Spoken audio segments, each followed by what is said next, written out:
Oi, meus amores! Sejam muito bem-vindos à nossa live de hoje. E hoje nós vamos falar de um assunto muito importante, delicado, que tem sido trazido à tona agora e eu tô super empolgada pra gente falar sobre ele, que é agilidade emocional. E como isso se linka com a organização na loucura da Marie Kondo e o seu oposto, que seria tecnicamente o TDAH. Então, pra gente começar com o nosso trechinho, eu trouxe pra vocês hoje um livro chamado O Espírito do Guerreiro. É um livro que conquistou meu coração, eu li ele recentemente e assim, ele é bem curtinho na verdade, porque as letras são bem grandonas, então eu vou ler um trechinho pra vocês, mas vocês vão ver que ele é apaixonante. Então aqui ele falou um pouquinho, antes de eu chegar na parte que eu vou ler pra vocês, sobre Adão e Eva, e depois disse: Adão e Eva se tornaram o bando de caçadores primitivos, o bando de caçadores se tornou a tribo, e a tribo se tornou o exército. O espírito do guerreiro evoluiu das necessidades básicas de sobrevivência dos bandos que carregavam lanças, arremessavam pedras e vestiam peles de animais. Essas necessidades só poderiam ser satisfeitas de forma coletiva, como grupo trabalhando em harmonia.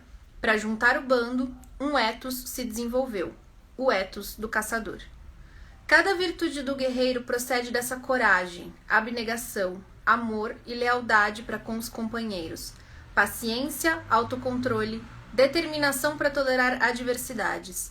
Tudo decorre da necessidade de sobrevivência do bando de caçadores. Em um nível mais profundo, o espírito do guerreiro reconhece que cada um de nós também tem inimigos dentro de si. Vícios e fraquezas, como inveja e ganância, indolência, egoísmo, capacidade de mentir, trapacear e ferir irmãos. O princípio do espírito do guerreiro voltado para dentro inspira-nos a combater e derrotar esses inimigos que habitam nossos corações. E hoje nós vamos falar sobre dois deles, que normalmente existem dentro de nós e que com muita frequência estão acentuados pelo nosso ambiente um pouco caótico, digamos, e que a gente precisa conseguir compreender para conseguir controlar de uma forma positiva, porque hoje eu vou falar bastante sobre controle de uma forma negativa. Deixa eu mandar beijo aqui pro pessoal que entrou, pessoal que tá aqui com a gente já. E, bom, pra gente começar falando sobre quem é a Marie Kondo, só pra dar uma explicação de por que ela entrou no meio da história. Ela é aquela guru da organização. Então a Marie Kondo ficou super famosa lá com aquele livro que ela lançou. Eu confesso que eu não li o livro, mas como eu sou um pouquinho conhecida por ser a louca da organização, muitas pessoas falavam dele pra mim, e aí tecnicamente o que ela fala é que você deveria fazer aquela faxinona na casa e perceber as coisas que te trazem ou não felicidade. Então, tecnicamente, você deveria pegar cada roupa do armário, olhar, pensar: isso me traz felicidade?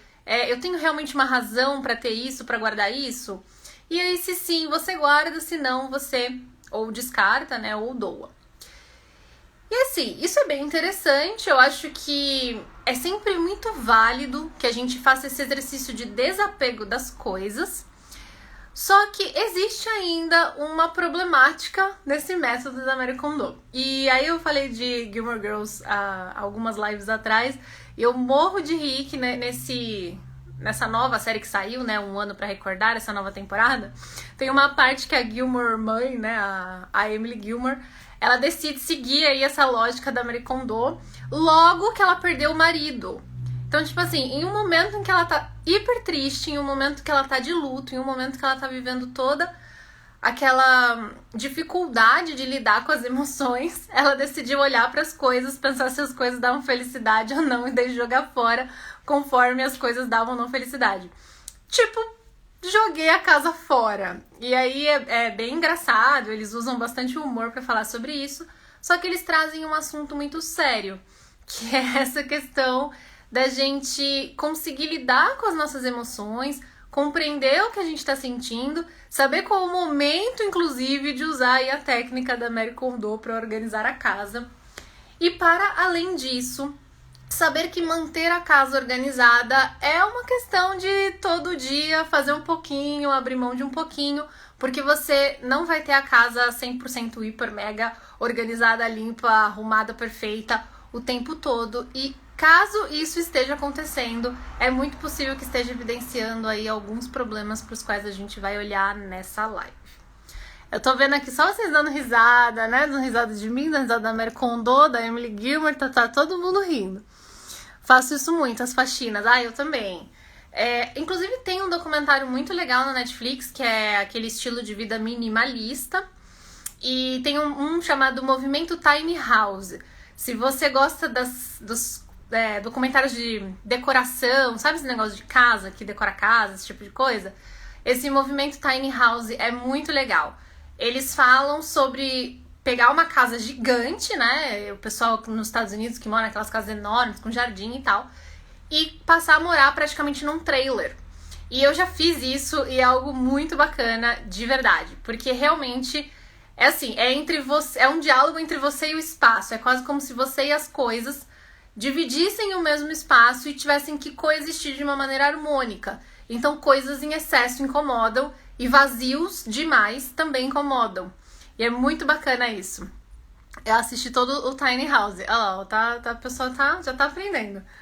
E a gente vê assim, como é interessante, que nem eu tenho um fogão de 4 bocas que eu praticamente uso 2. Quando uso 2? Porque a maior parte das vezes eu uso uma. Ou seja, ele poderia ser menor, né? E a gente vai achando que quer tudo do maior, quer tudo né? Casas maiores, carros maiores, tudo maior. E no fundo, quanto mais prática for a nossa vida, melhor pra nós. Só que isso tem muito a ver com equilíbrio. E hoje eu quero falar aqui pra vocês sobre desequilíbrio. Eu quero falar sobre esses sintomas, como é que a gente percebe isso, como é que a gente lida com isso. E principalmente como que a gente apoia as pessoas ao nosso redor que estão passando por esse desequilíbrio. A dupla é apaixonante. Ai, gente, eu também, eu sou encantada com eles. Eu adorei o Tiny House. Eu, na verdade, queria uma Tiny House pra mim, né? Eu queria que eles viessem aqui fazer a minha, então fica a dica aí, já tá dito, né? Tá dito, tá aqui gravado no Instagram. Caso alguém aí tenha algum contato deles, pode mandar. E hoje eu quero fazer uma confissão pra vocês, que é a seguinte. Se eu pudesse escolher uma coisa pra treinar as pessoas, uma só, se falasse assim, ó, chegasse o gênio da lâmpada aqui do ladinho e falasse, você pode escolher a habilidade master de treinar as pessoas em apenas uma coisa, o que você escolheria? E eu com certeza escolheria treinar as pessoas para lidar com o mundo como ele é e não como a gente gostaria que ele fosse. Essa realidade, essa percepção da realidade é algo muito precioso e a maior parte de nós luta muito tempo da vida até chegar nessa mínima noção de realidade, mínima noção de compreensão das coisas, porque, enfim, nós estamos cada vez mais separados da natureza das coisas, da causa das coisas, da estrutura que constrói as coisas. E quando a gente se afasta da causa, eu vou fazer de novo bem rapidinho um convite para você se inscrever na aula da matriz de complexidade, que eu vou falar bem a fundo sobre isso. Toda vez que a gente afasta a causa de efeito, a gente vai entrando no caos. Então, quanto mais óbvio é causa e efeito, mais simples. Então, eu sei por que uma coisa acontece. Eu tô vendo causa e efeito. A porta bateu, fez barulho. Agora, se a porta bateu, você não percebeu que foi a porta que bateu e só ouviu o barulho, você já se ligou por que é caos, que você pensa que é o fantasma, já vai achar várias outras coisas pra culpar o barulho, vai pensar que é o gato, aquela coisa toda. Então, quanto mais a gente afasta causa e efeito, mais difícil é pra gente lidar com as situações. E nós vivemos em um mundo hoje onde causa e efeito estão cada vez mais distantes. Então, a gente precisa treinar algumas coisas e uma delas é essa habilidade de enxergar a realidade, enxergar as coisas como elas são e não como a gente gostaria que elas fossem. Por isso, hoje a gente vai falar sobre esse tipo de treinamento. Na nossa tentativa de enxergar e fazer o mundo como a gente quer que ele seja, a gente quer controlar as coisas, controlar cada detalhe das coisas. E é muito comum que a gente acabe caindo num padrão chamado de rigidez. Esse padrão de rigidez, ele vai aí contra, né? Então, como eu falei pra vocês, o tema da live de hoje é agilidade emocional. E por isso nós vamos falar tanto sobre o padrão contrário, que é o padrão de rigidez emocional. Esse é um padrão onde a pessoa busca ordem excessiva das coisas, das ideias, dos pensamentos, dos sentimentos, das emoções, tudo tem que estar em ordem excessiva. É uma pessoa que busca o perfeccionismo e é uma pessoa que busca, acima de tudo, o controle das coisas.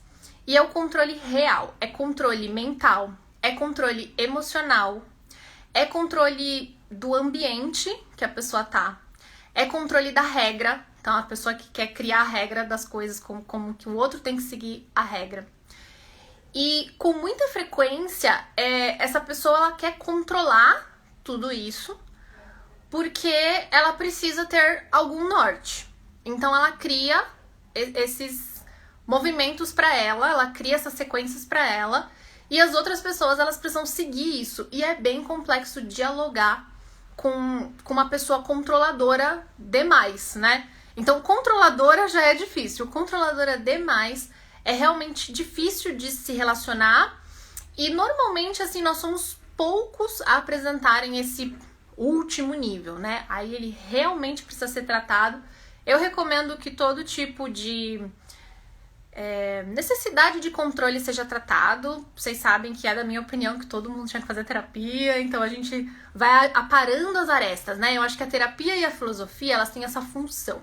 Porque eu vou falar coisas aqui pra vocês hoje que vocês vão reconhecer em vocês. E muito provavelmente vocês vão reconhecer, inclusive, os dois lados que eu vou falar. E às vezes a gente fica até um pouco confuso. E por que isso? Porque são dificuldades que estão presentes em nós e a nossa função é aparar essas arestas. O que é preocupante? É quando essa característica está exagerada na gente e começa a afetar a nossa relação com as pessoas, a nossa relação com a nossa vida e a nossa relação com atingir os nossos objetivos. Então, esse tipo de rigidez, ele pode ser, inclusive, traduzido numa rigidez financeira. É a pessoa extremamente apegada ao material, ela é especialmente apegada a ter alguma coisa, enfim, ela precisa daquela segurança. E, inclusive, ela pode ser fechada para novas experiências. Pode ser que ela não goste muito de experimentar novidades, porque é uma coisa que ela não vai ter controle sobre aquilo, ela nunca fez, ela vai estar se expondo a uma situação que ela não vai ter controle sobre aquele ambiente. E quando eu falo para vocês sobre controle mental e emocional, eu não tô falando nem para vocês sobre a manipulação. Eu tô falando mais sobre a questão, às vezes é dela própria. Então, por exemplo, a pessoa que não bebe, a pessoa que ela tem a necessidade de estar lúcida, ela tem a necessidade de, inclusive, controlar a emoção do outro. Então, se ela perceber que o outro tá ficando com raiva, ela já faz alguma coisa. Se ela perceber que o outro tá ficando meio alto, ela já faz alguma coisa. Ela entra, né, ela interfere no padrão do outro para poder regular aquela emoção. E, né, então, assim, ela gera esse tipo de controle do ambiente mesmo. Ela gera essa questão de, tipo assim, ó, esse ambiente em que eu estou, ele precisa ter essas características, então eu vou garantir que assim seja. E tudo isso pode vir acompanhado de uma pessoa mais maldosa, uma pessoa que vai fazer isso num tom autoritário, ou pode ser acompanhado de uma pessoa hipernormal que apenas está controlando o próprio ambiente. Ela tá, na verdade, só atendendo a própria necessidade para que ela consiga dialogar com aquilo que ela tá fazendo. Deixa eu dar uma olhadinha aqui no que vocês estão falando e ajustar minha notinha aqui. Eu controle, se arquivarem um papel errado, já surto. Então, realmente é esse ponto que precisa ser olhado com carinho. O que acontece se alguma coisa sai fora do seu controle? O que acontece se alguma coisa sai fora da sua ordem? Eu também tenho medo disso, da mudança, daquilo que você não vai conseguir controlar.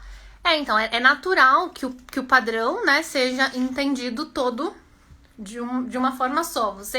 Quando você tem medo de algo novo, ou quando você tem medo de que alguma coisa te falte, eu vou falar de algumas coisas um pouco mais profundas, alguns sintomas um pouco mais profundos, a gente apela pro controle. Então, eu preciso controlar isso aqui. Então, se eu tô dialogando com uma pessoa que é emocionalmente instável, eu apelo para tentar controlar a emoção dela, porque eu não sei o que pode acontecer, ela é instável. E aí o que acontece? A gente sabe que a problemática é que os hábitos se criam por uma exposição constante daquela situação. Então, se a pessoa tem uma situação em que ela sempre convive com pessoas emocionalmente estáveis, ela vai tender a ser mais controladora, pelo menos naquela situação. Então, o que a gente vai fazer aqui é justamente identificar alguns padrões para tentar trabalhar esses padrões dentro de onde dói mais, para que você consiga levar isso aí para um terapeuta, né, para um consultório para tratar a causa. Então, nós, treinadores comportamentais, a gente trata os hábitos, a gente fala sobre o comportamento, então, aonde que aquela pessoa pode melhorar para que a vida dela seja mais... tenha um bem-estar maior, né, seja um pouco mais prazerosa, e aquilo que ela vai tratar na causa, ela vai tratar com a terapia. É importante a gente distinguir essas duas funções. E aí, olha só, uma coisa que eu costumo dar sempre esse exemplo é assim, sabe aquela pessoa que a casa dela é tão arrumadinha, tão arrumadinha, tão arrumadinha, não sou eu, viu? Não fala isso de mim que vocês não sabem o caos que tava essa casa aqui hoje, tá? Que eu tive que arrumar, mas ok. Tem gente que a casa é tão perfeita que essa pessoa ela prefere que os netos, que os amigos não brinquem no sofá dela, para que o sofá fique lá arrumadinho, com a capa branquinha, sem sujar, né? Sem nada, a almofada direitinho, afofadinha, né? Tinha a Mônica no Friends, adorava ver a Mônica. Ela falou assim, eu sei que você virou a almofada que você sujou, né? Então o pessoal sujava o lado que tava virado, virava a almofada ao contrário, e daí não tinha mais lado depois. E a Mônica, ela tinha essa problemática do controle do ambiente.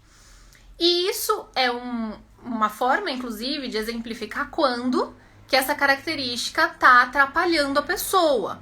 Porque pode ser que a pessoa, mantendo isso aí num nível que não incomode tanto ela passe a vida aí com o controle dela, legal.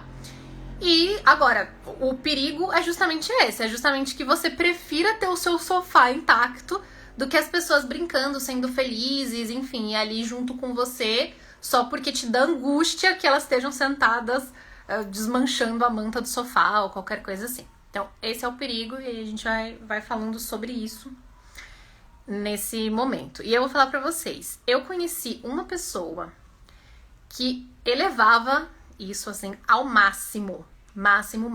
E aí, de fato, atrapalhava a vida dela. Era uma pessoa que, assim, ela chegava em uma casa, ela não conseguia ficar ali se a casa tivesse suja. Então, é normal que se você entrar em uma casa que tá mais suja, automaticamente o nosso julgadorzinho interno aqui já chega e fala, nossa, casa suja, né? O pessoal nem limpa a casa. O que faz que não limpa a casa, gente? Passar uma vassoura aqui nesse chão, custava nada, dar uma lavada nessa louça, tirar o lixo. Então, a gente já dá-lhe e aí tenta se corrigir ali, falar, é problema da pessoa, deixa a pessoa, a casa é dela. E, enfim, passa o pano ali e pronto. E continua vivendo a vida. Essa pessoa que eu conheci não conseguia. Então, ela começava a ficar angustiada, ela tinha que fazer logo o que ela foi fazer ali. Então, é aniversário, já corta o bolo logo, já canta parabéns, deixa eu ir embora. Ela tinha uma necessidade, ou então ela começava a limpar. Então, ela tinha uma necessidade de, não tô fazendo nada, deixa eu lavar uma louça aqui, ó. Ela começava a arrumar a casa da pessoa real. Então, é tipo de pegar as coisas do armário de limpeza e começar a aspirar a casa. Tipo, é um negócio que é para além daquilo que a gente imagina. Então, é pra vocês entenderem os graus das... Tá todo mundo dando risada aqui, né? Mas é pra vocês entenderem os graus que as coisas podem chegar. Tem uma... Vamos lá, eu não sou esse ponto, mas me incomoda a bagunça. Deixa eu ver aqui com vocês primeiro. Gosto de organização e de cheirinho de morango. Gente, a minha irmã tem essa tendência de deixar a casa cheirando morango. Eu chego na casa dela e quero comer. Eu faço assim, eu tô com uma fome, deu uma fome do nada, assim, cheguei e dou fome. Mas acho que devemos nos divertir, depois arrumo.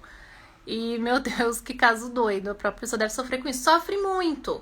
Então, assim, aquela pessoa que ela lavava o carro todos os dias. Então, assim, ela chegava em casa e limpava o carro.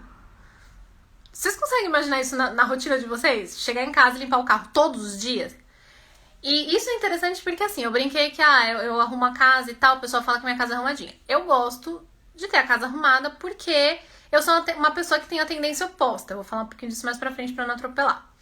No entanto, existem algumas coisas que eu me acostumei a ter bem organizada e que me fazem felizes. Então, por exemplo, eu arrumo o meu guarda-roupa por ordem de cor. Eu sou uma pessoa visual, eu gosto demais de roupa, então tá lá tudo arrumadinho, da camisa branca até toda a nossa paleta de cores até a camisa preta. E tudo, né, tudo na sequência direitinho. Isso é o meu guarda-roupa. E aí talvez você chegue em outro cantinho da casa e não esteja tão arrumado assim. Então normalmente a minha estante de livros é bem arrumada também, por tema lá, por tudo. E as outras coisas a gente, né, vai dando um jeitinho. Você chega no armário da cozinha, tem uns pratos ali que não tinha que estar aqui naquele lugar. Então a questão é, não é porque você tem esse hábito com alguma coisa, com uma outra coisa, que você é louco, doido e tem que sair correndo pro psiquiatra. No entanto, isso significa que essa tendência está ali, ela está presente e a minha intenção em trazer isso para vocês é justamente trazer clareza sobre esse assunto, consciência sobre esse assunto, para que quando você sofra um momento de estresse, essa tendência não venha a te dominar, como já aconteceu comigo e eu vou contar essa experiência para vocês.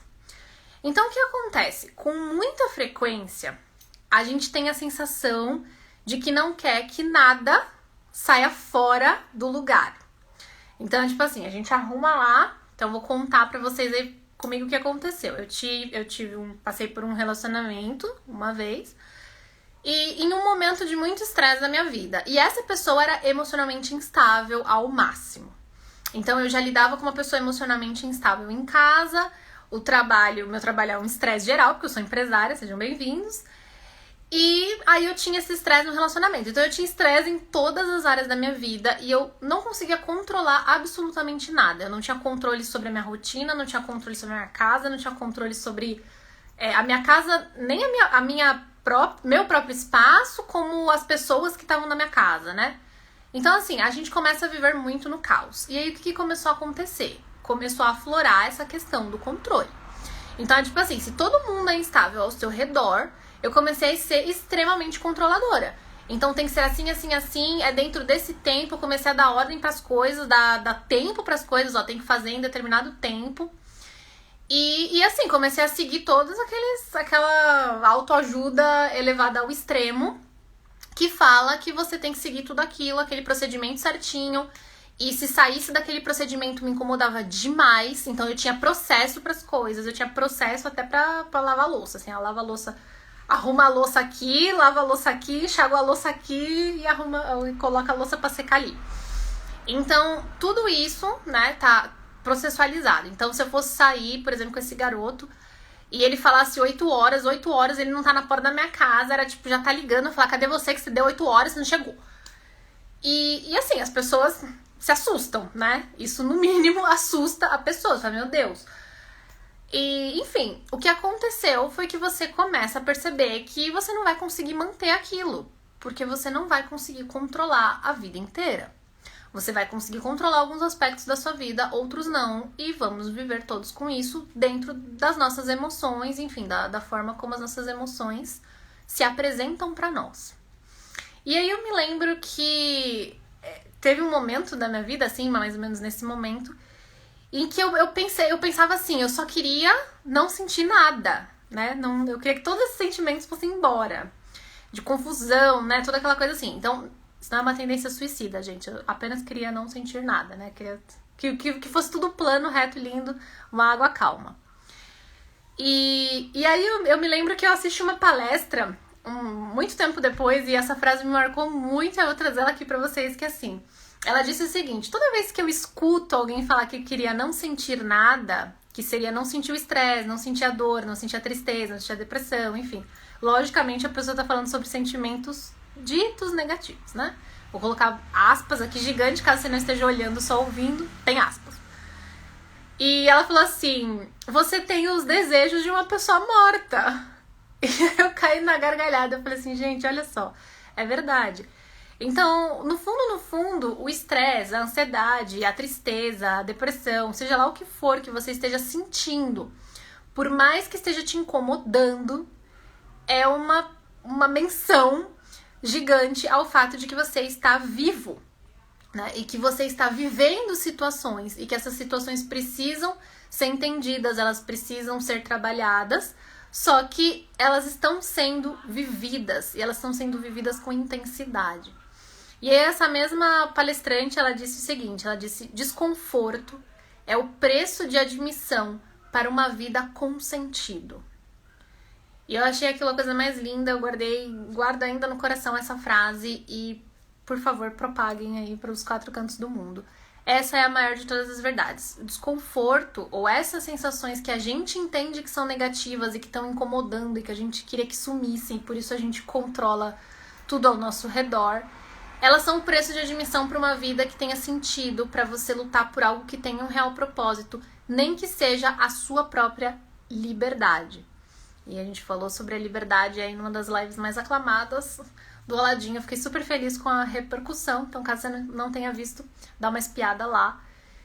É lutando por essa liberdade que normalmente a gente quer controlar. E aí, quando a gente tira a liberdade do outro, foi o que a gente aprendeu na live, a gente também não se sente livre. Então, a gente vai precisar falar mais sobre isso e por isso estamos aqui. Porque, além de tudo, essas pessoas... Deixa eu só dar uma lidinha aqui no que vocês estão falando. Tenho isso, organizo a louça sempre igual, no armário separado por categoria. Então tá tudo organizadinho. A pergunta é, e se alguém colocar a louça no lugar errado? É aí que a gente vê, assim, a questão. É aí que você vê se a pessoa tá desequilibrada ou não. Porque arrumar as coisas de forma ordenada, ok, é só prático. Agora, se alguém trocar um negócio de lugar e você tiver um surto psicótico, aí o negócio tá precisando ser investigado. E olha só, vou falar uma coisa curiosa pra vocês. A gente tem a sensação de que essas pessoas hiperorganizadas que controlam todos os processos, a regra, a ordem e tudo mais, são extremamente eficientes. No entanto, estudos dizem que pessoas muito perfeccionistas e muito controladoras, na verdade, são ineficientes. Porque elas têm muito medo de fazerem coisas erradas. Elas passam muito tempo justamente naquela organização para conseguir catalogar as coisas. Com muita frequência elas fazem a lista de coisas para fazer. Elas fazem os planos daquilo que tem que ser feito. Mas elas não fazem realmente as coisas. Então elas acabam se tornando pessoas ineficientes. Elas não conseguem tirar as coisas do papel. Elas não conseguem trazer as coisas para o mundo real. E muitas vezes isso acontece por causa da tomada de decisão. Então, elas podem fazer a lista daquilo que tem que ser feito. Mas se dentro daquela lista existe uma tomada de decisão, existe alguma coisa que tenha que ser feita que envolva risco, ela vai escolher não fazer. E aí ela vai acabar sempre rodando aquela lista entre fazer aquilo que é mais fácil ao invés daquilo que é realmente prioridade. E eu vou contar um segredo para vocês. Todos nós fazemos isso se estivermos cansados, física ou emocionalmente. Então, caso você esteja fazendo isso, esteja optando por fazer tarefas fáceis, simplesmente para se convencer de que você está fazendo alguma coisa, e porque não pode parar, porque tem que fazer alguma coisa no trabalho, esse é um sintoma, sim, de depressão. E precisa ser bem olhado, né? A gente precisa olhar pra gente. Deixa eu ver aqui, ó. Aí eu vou lá e arrumo, não deixo barato. Gui, você arruma na frente da pessoa? Tipo assim, é aqui que põe o cidadão. Ou você só fica meio com raivinha assim, tipo, colocou um lugar errado. E depois arruma e ok. Responde aí que vamos fazer uma análise ao vivo. Todo mundo rindo de mim de novo, você já tá virando um stand-up. Ah não, vocês estão rindo do não deixo barato, beleza. Arrume e ainda dou uma palestra sobre como se tiver tudo no lugar pra achar qualquer coisa no escuro. Ai. Continua aí. Sai não, viu? Tá precisando ouvir isso. Mas não dá pra ser o oposto também, né? Que eu fico pensando em uma pessoa desleixada, também não é eficaz. Sim, vamos falar sobre isso também.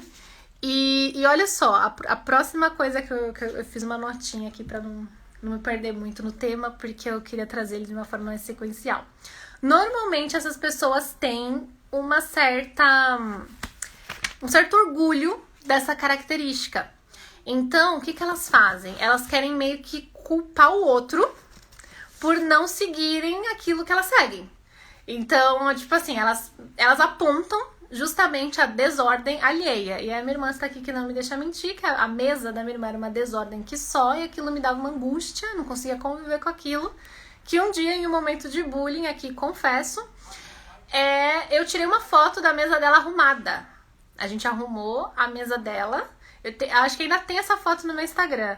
A mesa tá limpinha assim, não tem nada em cima da mesa. E eu tirei uma foto, postei e falei, pra quem nunca viu essa mesa arrumada, essa mesa aqui é dessa cor. E esse aí foi um dos meus picos de controladoria. Aí, o que acontece com a pessoa, né, que é hipercontroladora? Ela cansa. Ela fica exausta. E ela não consegue lidar com aquilo pra sempre, porque ninguém consegue controlar tudo, o mundo todo, a coisa toda, a vida toda. Então, ou então ela tem que diminuir tudo, né? Ela tem tudo pequenininho. A pessoa tem um exército de anões, né? A casa dela é pequenininha, o trabalho é pequenininho, tudo que ela faz é pequenininho, porque senão ela não consegue controlar. Vamos lá. Tenho. O que você tem, gente? Não entendi o tenho, Gui. Você tá fazendo a live pra mim. Calma aí, Andressa, que a gente tá... tem muita coisa aqui ainda pra gente percorrer. Então, vamos lá. A gente falou que isso é um sintoma de depressão.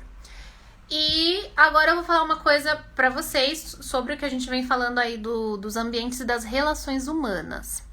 Ainda bem que eu sou assim só com a louça. Isso, é que nem eu com a roupa aqui, ó. A roupa tá organizadinha aqui, tá tudo certo. E sim, eu consigo pegar minha roupa no escuro. Isso também é uma coisa que normalmente surpreende as pessoas.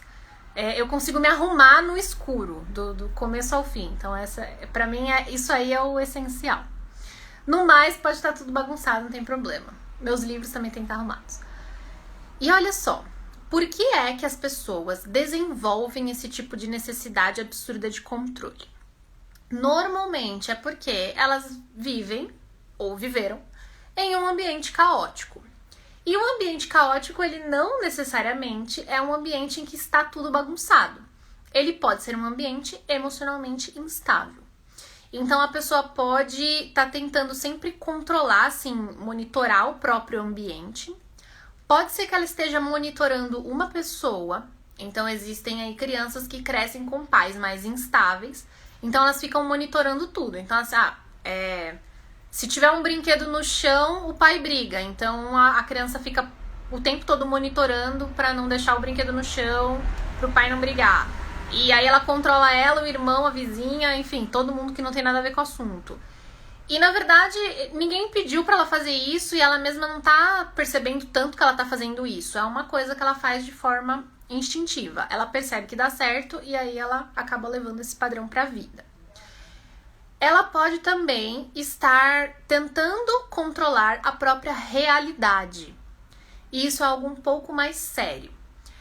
Essa, na verdade, é uma forma, inclusive, mais fácil da gente perceber no outro que ele tá tendo essa dificuldade e conseguir ajudar, conseguir apontar que aquela pessoa, né, pode passar por um tratamento, uma investigação mais séria que causa aquilo. Existem pessoas que convivem com pais ou professores, ou os dois, ou avós, enfim, sei lá, as pessoas que cuidam, né, daquela criança. Essa pessoa pode conviver com outras pessoas que fazem com que ela duvide da realidade dela. Então, sabe aquela expressãozinha você é doida, não foi assim, não, você não tá sentindo isso, o que você tá sentindo é X coisa, não é Y coisa.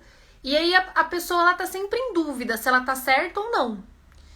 E por causa disso, ela começa a controlar aquilo que ela pode, porque ela fala assim, não, se eu sempre coloco a folha branca do lado esquerdo e a folha preta do lado direito, se tiver o contrário e a pessoa disser que fui eu vou saber que não fui eu. Então, eu consigo controlar a minha realidade. Essa pessoa não vai me enganar dizendo que fui eu, que foi minha culpa, porque eu sei que não foi. Porque eu sempre coloco a folha branca do lado direito e a folha preta do lado esquerdo. Então, essa é uma forma que ela também encontra de controlar a realidade dela. E o que acontece com essas pessoas é que, com frequência, elas querem ficar ali naquele ambiente onde elas têm esse tipo de segurança.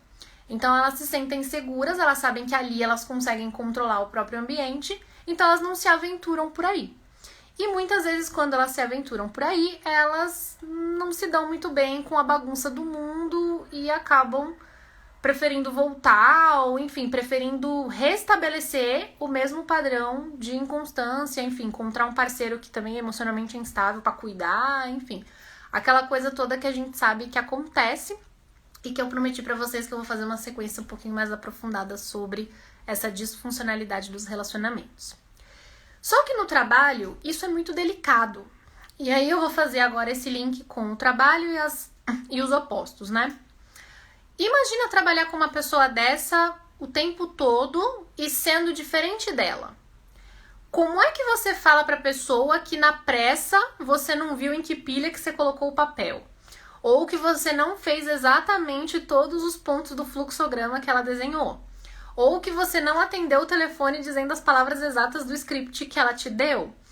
Ou, enfim, que o cliente saiu fora do padrão dela. Ela surta com o cliente. Tipo, o cliente tá errado, que aqui, ó, tá dizendo aqui no manual do cliente que ele tem que dar bom dia. E esse tipo de coisa faz a pessoa sofrer. A pessoa não tá contente sendo assim. Ela fica ansiosa, ela fica com medo, ela fica com raiva. Ela sente várias emoções que às vezes ela nem consegue direito traduzir. Só que ela precisa que as outras pessoas compreendam ela. E aí a gente vai falar de novo sobre empatia e sobre tentar perceber o outro, né, dentro do universo dele. Então não adianta eu chegar e falar simplesmente assim, meu, que besteira, tanto faz a pilha que botou, tô com pressa. Alice veio aqui dar um oizinho pra vocês. É importante, aliás, tenham gatos. Pessoas assim têm que ter gato, que o gato é uma coisa do nada. Gatos, né, eles fazem o que querem, sei lá, eles surtam. E é importante que a gente perceba isso, que se esse controle exagerado dessa pessoa, ele tá te incomodando, ele tá atrapalhando o trabalho, ele tá fazendo as coisas travarem no trabalho, você precisa chegar nessa pessoa e sugerir para ela que ela comece a olhar para isso. Porque não é só no trabalho. Se isso tá chegando no trabalho, já chegou na vida dela, já tá na vida toda. E é importante que as pessoas olhem para si, né, e consigam aí, com o apoio das outras, resolver esses problemas.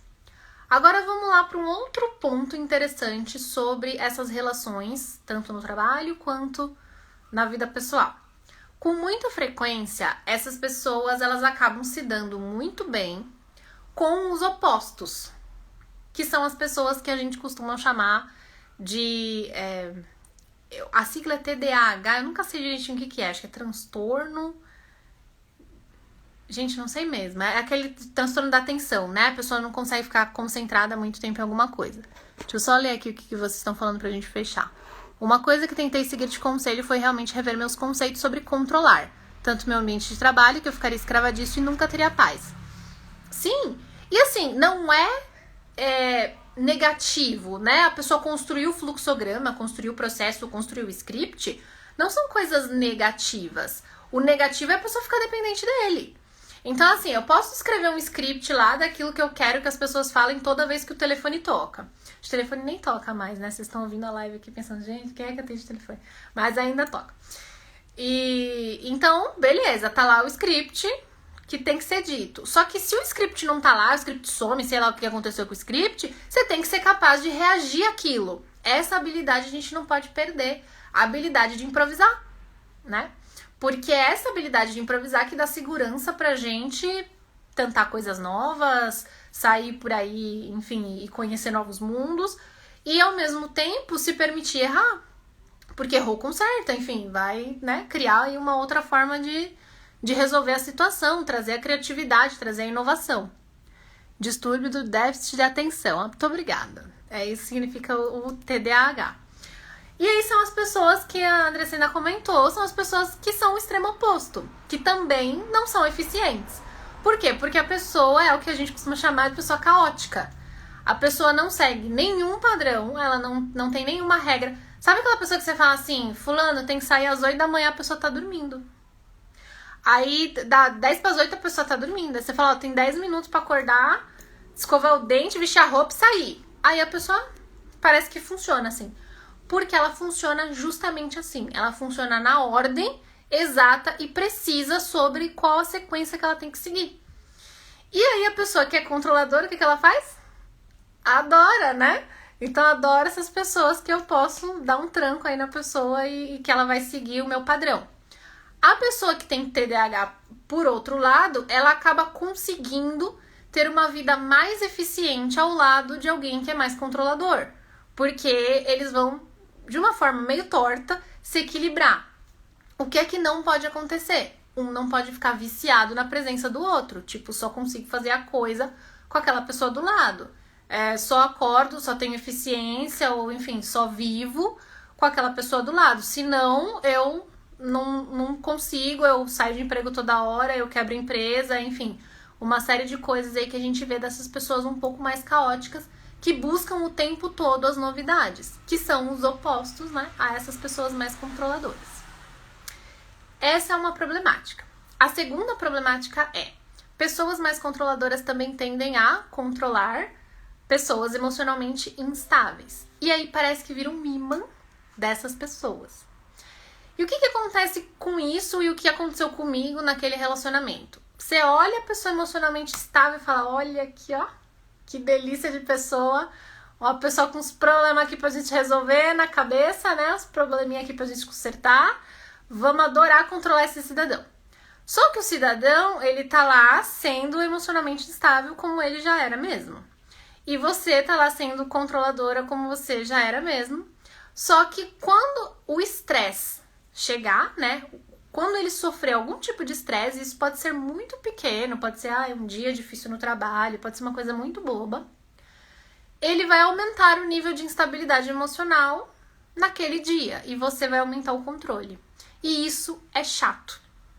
É socialmente chato, especialmente se você for mulher, e aí você vai ser punida por essa característica. E aí o que acontece? A pessoa depois quer terminar com você porque você é controladora, só que ela percebe que aquilo fazia bem pra ela, de uma certa forma, estabilizava um pouco da instabilidade dela e vira aquele relacionamento que não acontece nada, ninguém, né, não vai, não termina, não fica, enfim, vira aquela bagunça. Caraca, acabei de me identificar nessa situação, só que eu sou instável. Então, eu falei pra vocês que vocês iam se identificar com os dois lados. A gente tem os dois lados. Não significa que nenhum de nós tá doido. Eu tô apenas falando de extremos, bem extremos, pra gente identificando esses pontos e aparando essas arestas na gente. E lembrando sempre que um relacionamento, ele é sempre interdependente. Então, o movimento que a pessoa faz altera os seus movimentos. E a problemática é essa, você fica, normalmente, a gente fica meio que prisioneiro dessa situação. E a pessoa que tá controlando, no caso, por exemplo, no meu caso, por exemplo, que isso aconteceu, eu não me reconhecia naquela situação. Eu falava, mas eu não controlo as pessoas, eu não sou assim. Por que é que eu estou agindo assim? Eu não conhecia em mim o padrão de usar o controle para responder ao estresse. E quando eu passei a perceber em que situações isso vinha, eu passei a conseguir controlar, eu passei a conseguir responder de forma apropriada para essas situações. Então eu percebo que eu estou querendo controlar a situação porque a outra pessoa está emocionalmente instável, e aí eu respeito o momento de instabilidade emocional da pessoa, deixando ela mais quieta, mais no canto dela, e continuando ali, enfim, e mantendo o meu padrão, sem que eu também caia, né, na armadilha de cair para um lado negativo, para um vício de comportamento. E a ex é hora de prender se for capaz. Eu consigo imaginar que ela não era muito capaz. Caraca, acabei de me identificar, já li essa parte. Dessa SOS. A Jéssica deu uma passadinha aqui. Jéssica, se ainda estiver aí, beijos enormes. Então, e aí o que acontece é justamente isso. As pessoas, elas acabam vivendo uma polarização, né? Então, tipo, aquela pessoa que tá emocionalmente instável, ela fica tipo, não, né? Tô vivendo esse lado aqui, a outra tá tentando controlar, vivendo do outro lado. As pessoas não conversam e ninguém consegue enxergar que existe outro mundo, que existe um outro lado e que existe a necessidade de a gente saber navegar por essas áreas, né? Isso é bem importante quando a gente fala de sentimentos, quando a gente fala de aceitar as nossas emoções. Especialmente de saber descrever essas emoções. E essa é uma parte muito importante dessa live, porque assim, esse excesso de controle, essa necessidade de controle, e a gente pode perceber inclusive em qual ambiente que normalmente a gente tem esse excesso de controle, ou com que tipo de pessoa. O ideal, né, o máximo da evolução humana, é que a gente perceba que a problemática não é a pessoa. Então, aquele bem, não é você, sou eu. A pessoa pode ter os defeitos dela e você pode escolher não dialogar com aquela pessoa ou não gostar muito daquela pessoa. No entanto, aquilo que está acontecendo em você é seu, é de sua responsabilidade e a melhor coisa, o melhor presente que aquela pessoa pode te dar é justamente te mostrar que existem esses pontos a serem tratados. Então aí no seu caso aí, que você era emocionalmente instável, você tá percebendo que tem alguma coisa pra você lidar. Alguma coisa na sua vida não encaixou ainda e não tá deixando um lado conversar com o outro. Então de repente você tem uma coisa pra resolver no seu passado ou ainda tá resolvendo essa coisa e tem alguém te chamando pro futuro. E aí você tá tipo, tô olhando pros dois lados e parece um cabo de guerra e não vai dar certo. Você vai ficar emocionalmente instável. Não é que você é emocionalmente instável, é que você está emocionalmente instável porque você tem duas situações opostas para lidar e não tá conseguindo lidar com elas. Essa parte de saber dizer quem é você e quem é a sua emoção e qual é a sua situação, e inclusive saber descrever o que você sente, é muito importante e muito pouco treinado. Então, quando as pessoas falam, eu escuto muito isso, que deu uma banalizada em inteligência emocional, deu uma banalizada em coaching, deu uma banalizada em um monte de coisas. E eu concordo que algumas coisas acabaram ficando um pouco mais superficiais do que eu gostaria. No entanto, quanto mais a gente fala nisso, mais um tópico especificamente está vindo à tona e ele é importante. Que é essa forma que a gente tem de aprender quais são as emoções e quais são os sentimentos. Então, por exemplo, determinação é diferente de teimosia. E aí, eu brinco que existe o arquétipo da mula, né? Eu escuto muito isso, sou um cara determinado, sou uma pessoa determinada e não sei o que e tal. E na verdade a pessoa só é teimosa mesmo. E você tá ali olhando e falando, parece uma mula. Não, né? Fica aí dando murro em ponta de faca. Então é importante que a gente saiba essas diferenças, é importante que a gente consiga perceber quando que nós estamos sendo determinados, quando que nós estamos sendo teimosos, quando que é uma virtude, quando que é um vício, né? Quando que é um defeito. Então o entusiasmo que é diferente da ansiedade e que nenhum dos dois é você. Porque o ser humano não é nenhuma emoção. Então você não é ciumento, você está com ciúmes de algo ou alguém por determinada razão. Você está ansioso por certo evento, por certa coisa ou, enfim, por certa pessoa, por determinada razão. Você está. E aí a nossa língua é muito rica, porque a gente tem o ser estar, né? Em inglês, por exemplo, é uma dificuldade danada. A gente tem que falar, eu estou sentindo tal coisa, ou eu percebo que eu sinto tal coisa em determinada situação. Porque para eles é a mesma palavra, né? É o be, e aí que é o verbo ser estar. Então, utilizemos a nossa linda língua, que é melhor que o inglês nesse aspecto. É muito, muito importante que a gente faça isso. Que a gente aprenda a falar sobre aquilo que a gente sente para além de nós, né? Então, é que nem o ar, né? Você sente o vento porque você não é o vento. Você sente o sol porque você não é o sol. E a mesma coisa com todas as emoções. Você sente o estresse porque você não é o estresse. Então, é importante que você não diga coisas como eu sou uma pessoa estressada. Não tá dentro de você, né? Impregnado. Tipo assim, eu sou uma pessoa de cabelo preto. É uma coisa que não é inerente à sua natureza. Achei legal aprender isso com você. Muito obrigada. Eu fico muito feliz. E se eu puder levar isso pra... um pouquinho disso pra você, eu sei que você vai pesquisar mais a fundo e levar pra outras pessoas. E assim a gente espalha essas informações. E aí eu quero falar uma coisa pra vocês que linka muito com a live de ontem. Então, ontem eu falei sobre gerenciamento de dados, né? Ou Data Analytics, que é aí uma profissão do futuro. E as nossas emoções, elas não são nada além de dados. Nós, máquinas perfeitas, e nós espelhamos as nossas máquinas em nós. Então, se robôs buscam dados para compreender como que eles agem, assim também fazemos nós. E os nossos dados mais importantes são as nossas emoções. Principalmente as emoções que são mais instintivas e depois os sentimentos. Então você percebe que assim, se você assistir o jornal e começar a ficar com raiva porque uma situação é injusta, isso significa que você é uma pessoa que luta por justiça. Esse é um dado sobre você, percebe? E é importante que a gente comece a olhar para as nossas emoções, juntando essa informação, organizando essa informação, e aí lembrem, informações organizadas geram os dados do conhecimento. Assim funciona com a gente também.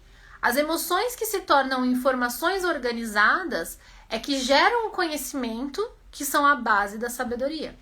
É a partir daí que a gente começa a perceber a estrutura da vida, a natureza das coisas, a forma como a gente funciona, e ao olhar para nós e compreendermos a nós mesmos é que nós somos capazes de olhar para o outro e compreendê-lo também dentro da natureza dele, dentro daquilo que ele traz, né, da essência dele, que a gente consegue assim acolher. Então, os dados, essas emoções, que na verdade são dados, são preciosas demais para a gente querer abafar, para a gente querer que elas não existam, para a gente querer não senti-las, né? Elas estão ali por uma função, como tudo na natureza. E é importante também que a gente lembre que nós somos donos delas. Nós somos donos das nossas emoções. Nós as sentimos porque elas nos pertencem. E elas não são nossas donas, elas não nos controlam. Então existe aí uma forma, é sempre engraçado quando as pessoas falam assim, fulano está descontrolado pela raiva. Na verdade, a pessoa está controlada pela raiva, né? Porque uma pessoa descontrolada pela raiva é uma pessoa calma. É uma pessoa cuja raiva não a controla. Então, é só uma brincadeira para a gente trazer essa questão.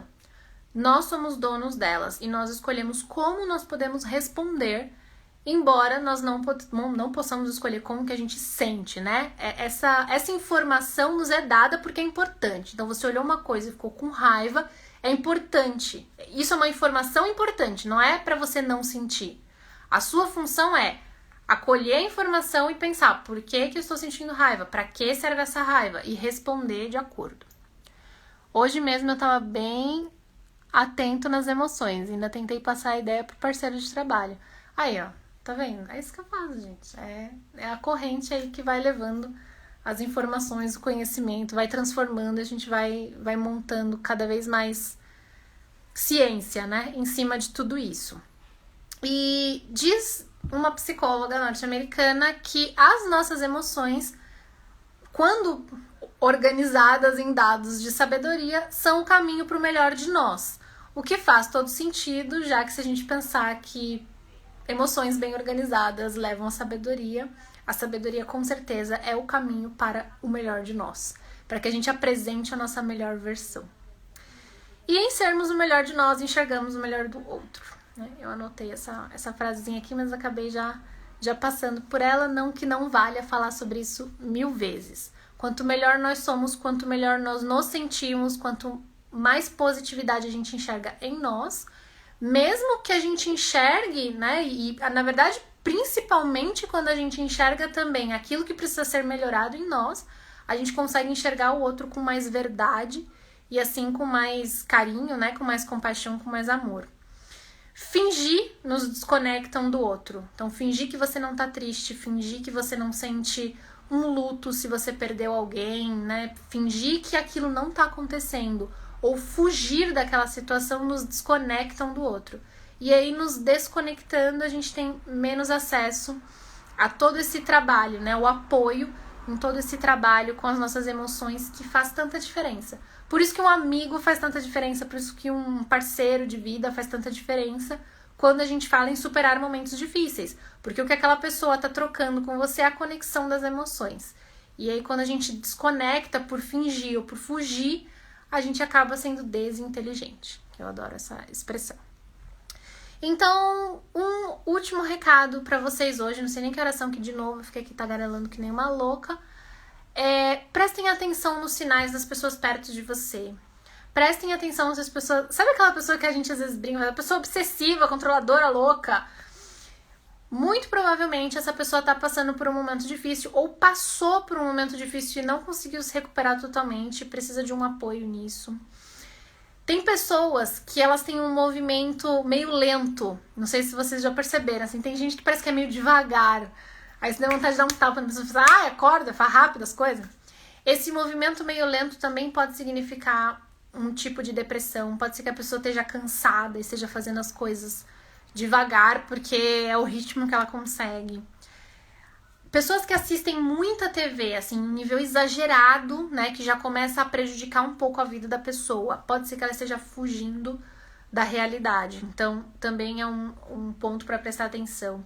Pessoas que reclamam de dor sem sentido, tipo, você tá com uma dor no ombro, tipo, nada a ver, não veio de nada, não fez nenhum exercício, e a pessoa tá sempre lá com aquela dor no ombro, mesmo ombro. É importante também que a gente comece a analisar esse tipo de coisa. E pessoas que cancelam compromissos ou que com frequência agem de forma muito atabalhoada, né? Faz as coisas muito em cima da hora. Pode ser também que essa pessoa esteja aí começando um processo de depressão. Quanto mais cedo a gente percebe, quanto mais cedo a gente dá apoio, melhor. Lembrando que não é dar solução para a pessoa, é dar apoio.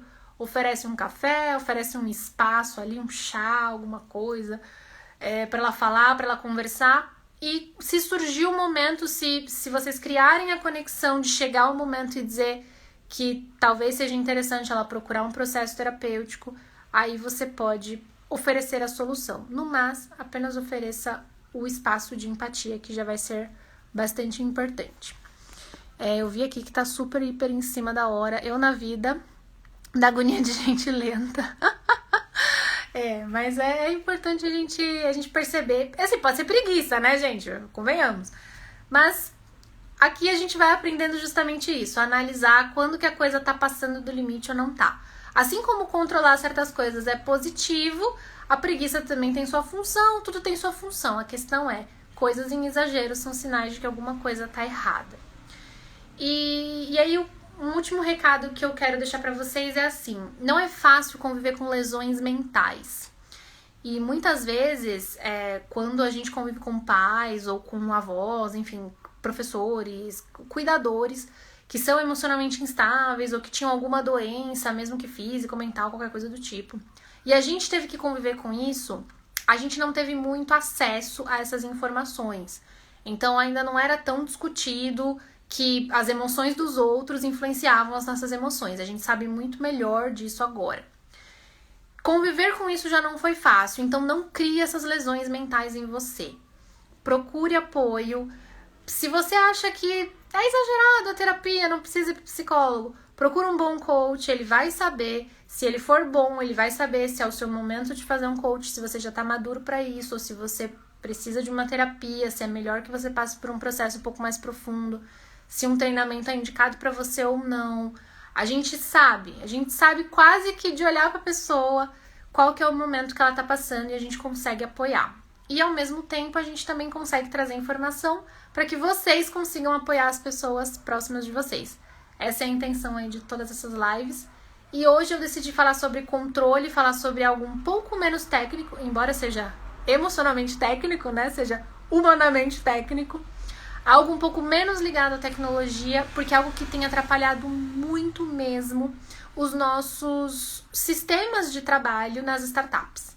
Especialmente nas startups, porque elas convivem com um mundo muito louco, muito agitado e, enfim, elas estão para além do normal.